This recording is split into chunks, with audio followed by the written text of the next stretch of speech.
Good morning, everybody. Thanks for jumping on today. Hello, Christine. Hi, how are you? Good. How are you? Great. I'm excited that you're here. Excited we all get to learn from you.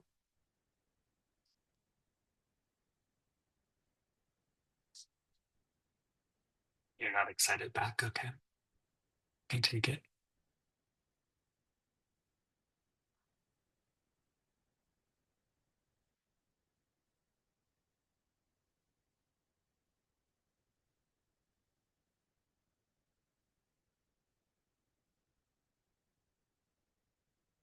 We usually don't have this many early people.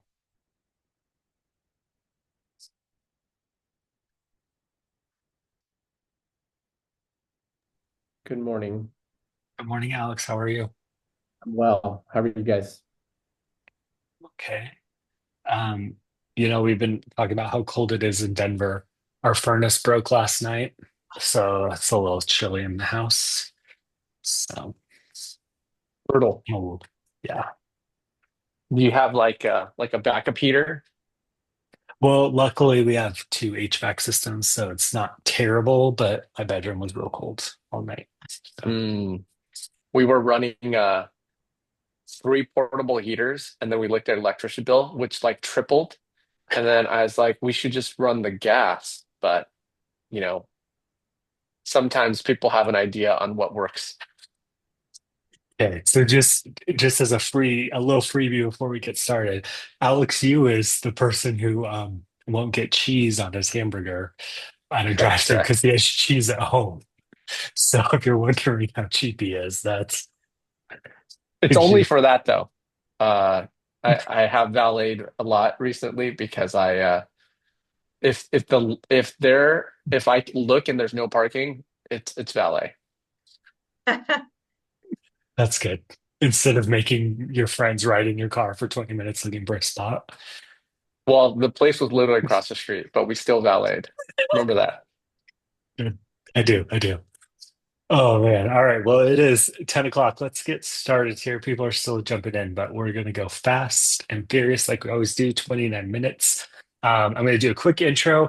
And the way that we're going to do this today is I have a couple questions for Alex and Christine. And then if you have questions, just pop them in the chat. This is an Ask Me Anything style. So everything goes except why are you so cheap, Alex? We don't have to answer that one anymore. So. All right.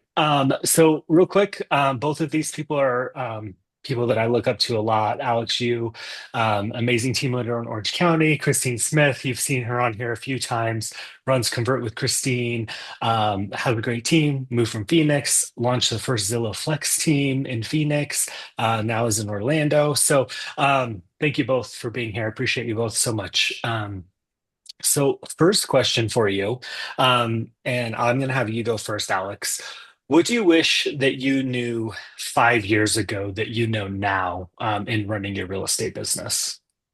So the question's, what do I wish I knew now? No, what do you wish you knew 5 years ago as you that you know now running a Got it. business? So going back in time, I would Mhm. say that the importance of tracking metrics. I've always been a person other than the cheese situation where I'm like, oh, I'll just figure out, we'll just make more money. I'll just work more. And the reality is that depending on how much time you put in, you may not actually see results, maybe ever. But in general, I'm like, oh, I've always done it. But when you transition a team and the pie gets cut a lot more, then you have to realize, what actually where your expenses are, and how lean you're going to have to be for how long, and you have to come to a awareness around that. So, um, that's my piece. Okay. I have a follow-up on that one, but I'm going to let Christine answer the question next. What is the most important thing that I've learned in real estate so far? No, what do you wish that you knew Oh, what five do I, years ago that you know now? yeah. What do I wish I knew 5 years that I know now? That um, bigger is not always better when it comes to team size, right? I think that we are trained and most people are brought up in the industry to learn that team is the ultimate dream. I've been a part of a lot of different business models, and I think I wish I would have known that the number one thing that I should have been searching for is what is the right business model for me. And I wish I would have found somebody much earlier in my real estate career to guide me on how to do that and to introduce me to a few different models so that I knew like what my superpowers would be best at among all of these different models that exist out there. Awesome. So when you say uh, be know the right business model and figure out your superpower, what model were you running that worked or that didn't work? And then what is your superpower and what does the model look like now? Yeah. Well, I think that almost every model works to some degree. It just either brings you joy or brings you resentment, right? And the first model that I was introduced to was a mega team model, where the goal was bring as many leads into the pipeline as possible. Appointments, appointments, appointments, more agents, more agents, more agents. And for me, that created a lot of burnout. Um, and it didn't allow me to be a true master at the craft of real estate. I was more so um, without really knowing that I was more so in the people development business, right? Which is okay too. But I just realized I didn't know why I was on such burnout and why I had a lot of feelings of resentment until I started shopping different business models that other people were running. And we Oh, were running a lot of internet lead generation, not really focused on a lot of past clients, sphere of influence, repeat business. So it felt like a very churn and burn type of a model. And I wish I was just introduced to the value of loving on your people much earlier and just being exposed to like the joy that that brings and the depth of your business that you have when you do that.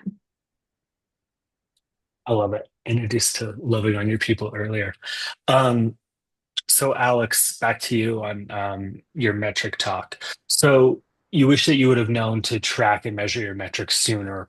What if I'm running a solo business today, what metrics do you think I need to implement today and start tracking right away? Yeah, so I think that for a lot of teams, the first hire is to outsource some things like transaction coordination. But when it comes to like the expenses that you have in the business, unless you have like a war chest of income, it really should be following the model where you allocate, 10% for marketing, you have 10% for salaries, and then truthfully, like those are the two that I look at the very top. Like we're probably at like last year we're probably like 25% for marketing. So there's really no margin. It was not profitable, but that was part of, the experiment that we were willing to take on. But I think a lot of people want to get out of production the fastest. And I think just as a for me, I actually like to hunt and I want to teach other people to hunt. But I also realize that when we work with agents that are newer, primarily because that's been our model, is that they may not want to hunt. They may want to gather. And we have to basically decide and help them decide which one they want to be. And I think there's a spot for both. But I would say that, tracking and understanding your expenses and knowing that you can't always just work harder. That's not always an opportunity. Cool. I like that. You can't outwork not having money, I guess, is what we're saying. Correct. Um, so would you you mentioned your experiment. Are you comfortable sharing a little bit about that or Yeah.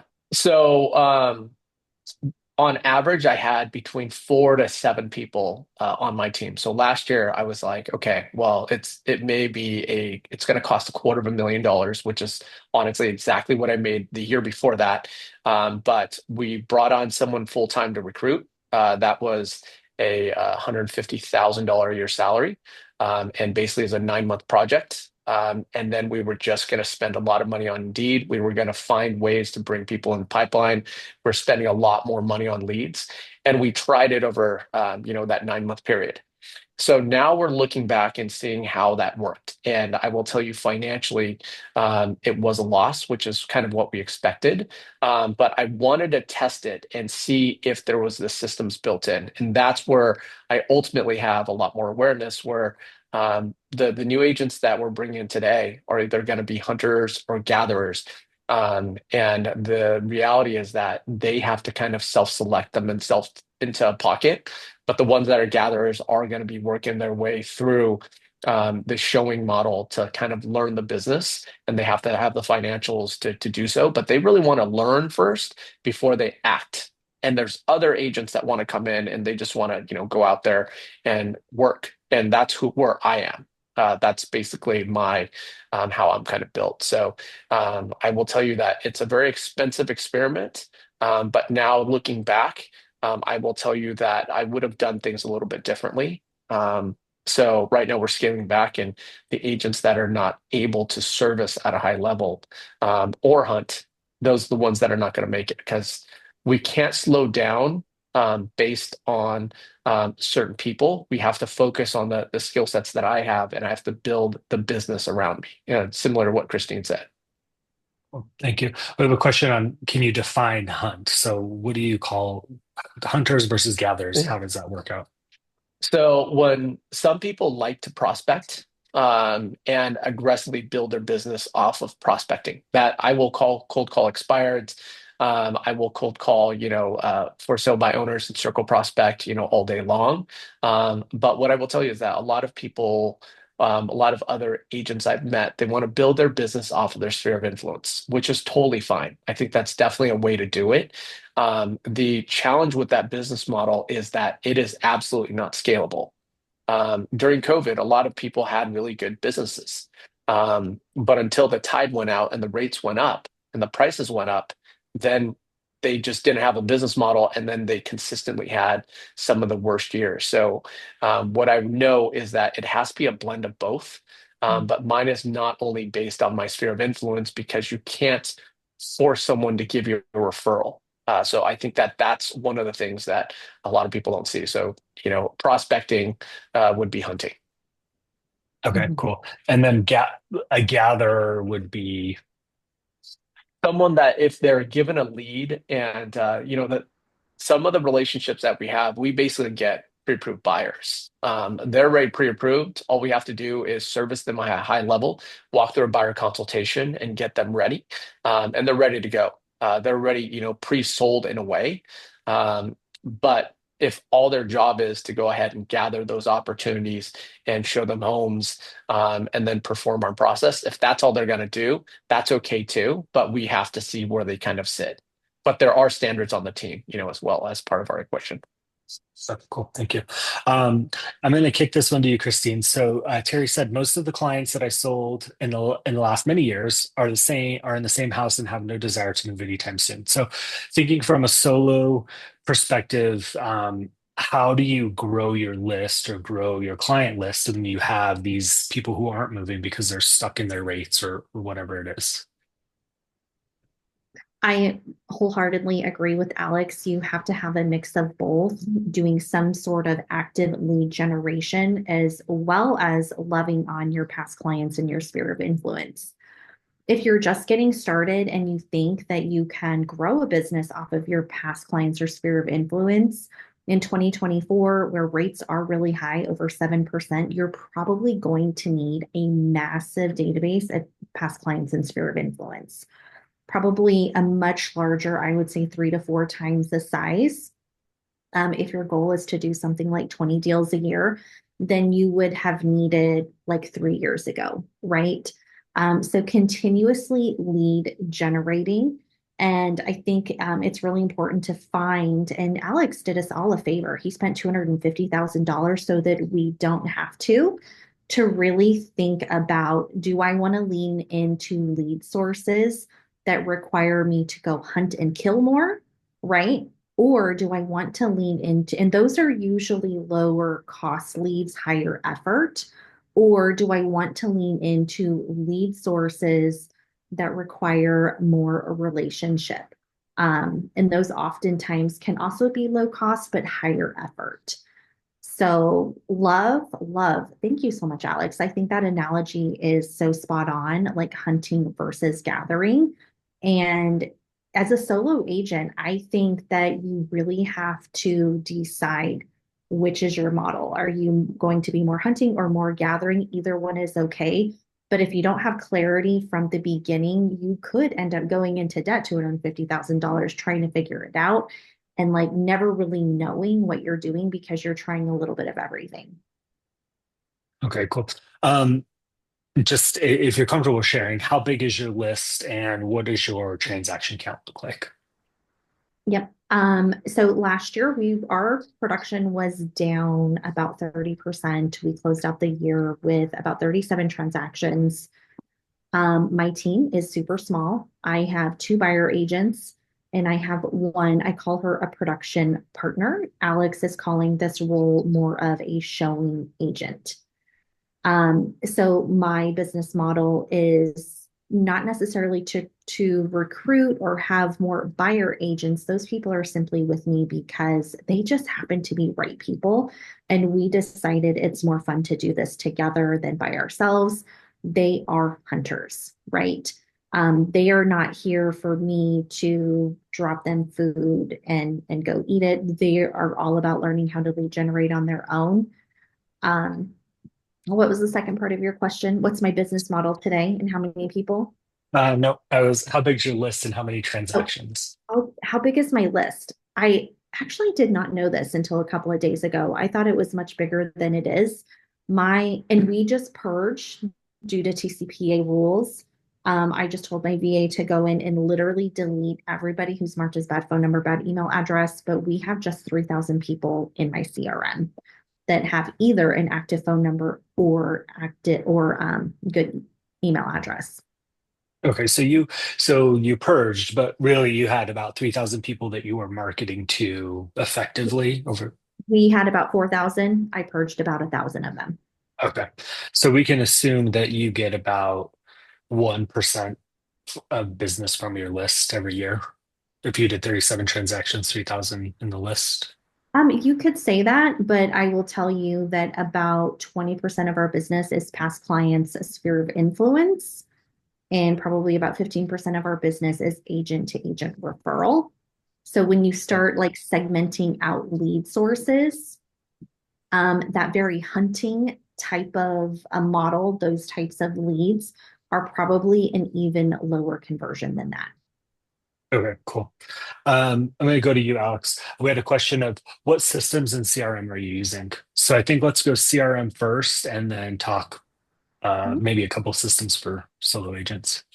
Yeah, so right now we are using Follow Up Boss. The reason we've moved to Follow Up Boss is that it gives a lot more transparency in the database. I've used Line Desk. Back in the day I was using Top Producer, and all of them worked. I would say Follow Up Boss makes it very easy to separate people into pawns, especially if you decide that you're going to add to your team and even have someone who's going to be calling the leads to set them up for you. It makes it a lot easier inside of Follow Boss. So the CRM that we're using is Follow Boss. Some of the systems that we've been working on, and David knows, and implementing it is to use Fellow, which is basically to set up for alerts to give people kind of the ability so that they don't have to go to Zillow, they don't go to Redfin and keep like looking stuff up. It's already basically a given. So we're currently using Fellow, and we do like it. We've only converted one listing after having it about 6 months. But we are also running like home value leads as well because our business, I'm trying to go ahead and focus more on listings because we were fairly buyer heavy last year. Okay, cool. So you'd say your primary system right now is Fellow, CRM is Follow Up Boss. Um, Christine, what CRM are you in? I'm currently using Sierra Interactive if I were a solo agent, and I'm actually in the process of switching CRMs because as we get more clear on our business model, I think there are just so many bells and whistles in our CRM that we're not taking advantage of. So we're switching back to Lofty, actually. Okay. If I were a total solo agent, I would probably be using Follow Up Boss. Okay, sweet. All right. And then next question for you, Christine, is as a solo agent in year two, what do you think paid lead generation is a necessity? I think the first thing that we have to define is what is your business model? And from there, it's a bio individual answer. If some people have built a business off of doing nothing but open houses, and the thing that they spend money on with open houses are snacks, really great branded signs, things of that sort. Other people hate doing open houses, so they want to spend money on property specific inquiries that are very bottom of the funnel. I don't think that it's necessary if you're clear on what your business model is and you know that you have the skill set to convert that business model. I'm gonna ask a follow-up question on that. Can you give, so we talked open houses, property specific inquiries. Can you give some other ideas of what business models exist? Mhm. Um, I, I I think if you're going to be like the hyper local agent, you can work on becoming famous in just your zip code, like a zip code domination. And that is going to mean that you're in relationship with people, but you're in relationship with them a lot longer, right? It may take a year, year and a half for people to start to convert. But you're doing community yard sales, you're doing shredding events, you're doing all of the community stuff. Maybe you're doing school calendars. I kind of call of this 3 Mile Queen stuff. We did a challenge on it earlier last year, and it's a great way to build a business. You could go all in on just that and build a great solo agent business from it.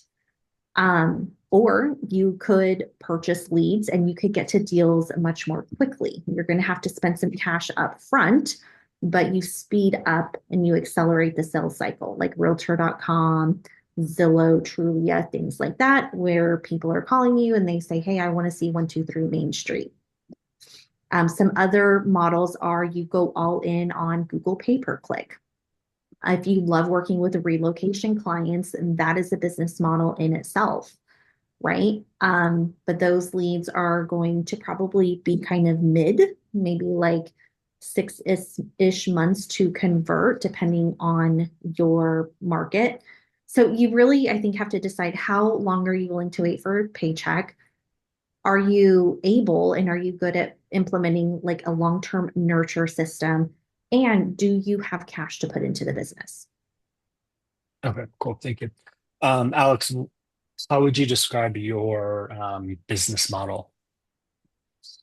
So I would say that we were moving toward being a larger team. We at the height of what we were building last year was 26 agents. Now we're down to 12 people, and it'll probably get cut back a little bit. So I would say that how I've segmented it, there's now 3 agents that want to just learn, and they're primarily focused on showings. They are still making calls in the database, but I would say that we're probably going to be a small team. There are a couple agents that do want to hunt and they're out there prospecting and trying to drive their own business. And then our team also does provide leads and opportunities to them as well. So I would say that for us, it's fairly I would still call it a small team, but the showing assistant model that we have. So I have 3 agents that are on that. It basically they're supporting me. They're doing the showings. They're going to be there for inspection.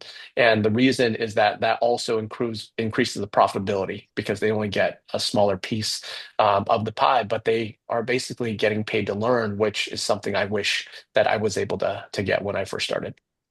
Right. Yeah. I always say that the education hasn't it has a cost, and usually it's because the agents are writing a check at the end of the transaction for something they messed up in the middle of it. So I've Yeah. purchased lots of things for messing up contracts. So from your perspective, Alex, from leading these, you have the large team and you've pared it down to a smaller team. Where do you think yeah, looking from high level, where do agents fail and how can they prevent that failure so that they can move into success? Because most of the agents we're talking to today are solo agents. So they have a lot Yeah. going on. They don't necessarily have that solo or the showing assistant or whatever. So at the very beginning, I thought I had to do it all. And what I mean by that is that I was a control freak, right? And I was doing my own transaction coordination. And the first office I actually joined, I didn't know I had to upload it. The office administrator was so nice. I literally would sit like for like 4 hours and have all the disclosures on the floor of the office. And I would just have this giant stack of paperwork. I would give it to him and he would just process it. And not until I left that office, they're like, we don't do that here. I'm like, what? I was like, Bob was handling that for me. And I bought him like a $2,000 gift certificate because I literally did not know that he had been like dealing with uploading all this paperwork for me. But what I would say is that the first thing that you want to outsource is transaction coordination because that can take 10 to 15 to 20 hours just basically chasing squirrels down the rabbit hole. And then for us, after we had that outsourced for a while, then I had a part-time marketing assistant coming in, making sure that, postcards and letters were going out. That was my next hire. And then I bought transaction coordination inside with someone that was licensed so that they can also, handle things if I can't be at an inspection, if they need to check on stuff. So I basically brought someone in, got them licensed, and then had that person start helping with marketing. And then the other person was basically like 10 hours a week because only the physical things need to be happening. And then I brought in a virtual assistant to stack on top of it. So for me, the progression was what are the things that I absolutely need that I am not good at, but I am spending a lot of time on to kind of outsource that. And that is automatically going to increase your dollar per hour. And then that's where you take that money, which is like playing with the house money, if you will, and you can invest in marketing and you need to test the different lead sources. Christine mentioned it. Like you may want to go do Google pay per click. You may want to do, Zillow or Realtor. And you want to try these because different people say, if you look online, they're like, oh, these leads are the best. There's no such thing as a good lead or a perfect lead. The truth is, like, what is your system to work that lead? And you've got to build those systems to support that. And I think most even solo agents don't have that because I probably I tried farming, geographic farming, like 3 different times, but that's the thing. I did stay consistent. Probably spent 6 figures just, I might as well have taken that and bought a bunch of cheese, right? Bunch of cheese slices. Love it. Okay. So your big thing is you see agents trying to do it all, and then they end up wasting more time when they could have just reinvested those funds in people to help them and then reinvest in marketing and have more business. Um, Christine, from your perspective, where are agents failing and what can they be doing better? Ooh, I think agents are just not having enough conversations. Honestly, I think we're finding all the excuses in the world to not be prospecting, not be doing income producing activities, not be doing the thing, the 20% of the activities that drive 80% of the results in our business. So how do we so let's break that down a little bit. So agents aren't having enough conversations. What does that mean? It means we cannot sell a house unless we talk to people, right? So we have to, back to the very first thing that Alex said, if I could recommend everybody track one thing, and David, you hit on this your very first week of Agent Solo, is committing to how many conversations it's going to take to sell the amount of homes that you want to sell per year. And then having a tracking system, it literally can be a sticky note on your desk holding yourself accountable that you're having enough conversations with people about real estate every single week. Those conversations turn into appointments and turn into consultations. When you have consultations and you have listing appointments and you have buyer appointments, that is the flow. That is this business in its most simplest context, but it doesn't happen unless you have conversations. Got it. Thank you. All right. So we have 2 minutes left, and we're going to go quick fire here. What transaction management tool do you use? And then Alex. I use a TC for my transaction management system. I don't care what she uses. I just love that she keeps me in the flow and keeps me updated. But we do use a project management system called Asana. David uses Monday.com. So that would be what I recommend. Some people just use a simple Google spreadsheet. Alex, what about you? What system are you using for transactions? We have a transaction coordinator. They push everything into SkySlope, but we also use ClickUp as well as the backbone of it. I'm not smart enough for I ClickUp. like this fancy ClickUp. Yeah, yeah. Okay. Next question. For both of you, Christine, do you have a preference for virtual versus in-person support? Virtual all day long, all day And long. and why? One, like my money just goes further with virtual support. And two, I find the culture is just a little bit different in seeking virtual support. Um, I just find it works better for me. I'm also really good at giving instructions. So if you're not good at giving instructions to somebody who isn't sitting right next to you, that may be something that you want to work on before you implement virtual. Um, but there's nothing a virtual person can't do if you interview and you hire correctly that somebody sitting right next to you can do. Cool. Okay. I just want to point out you said you're good at giving instruction. That just means you're real bossy. Alex, what's your preference?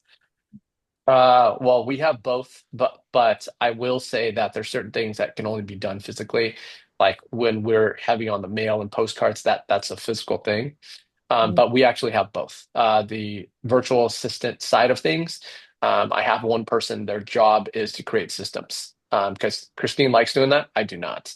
So I will send them like a 1 hour Zoom of me doing something. They will create an SOP for that, and then teach it to the rest of the team. Cool. Okay. And then what are a lead source that you recommend that you use and recommend? Christine? Open Oh, houses. Go sit some open houses. okay.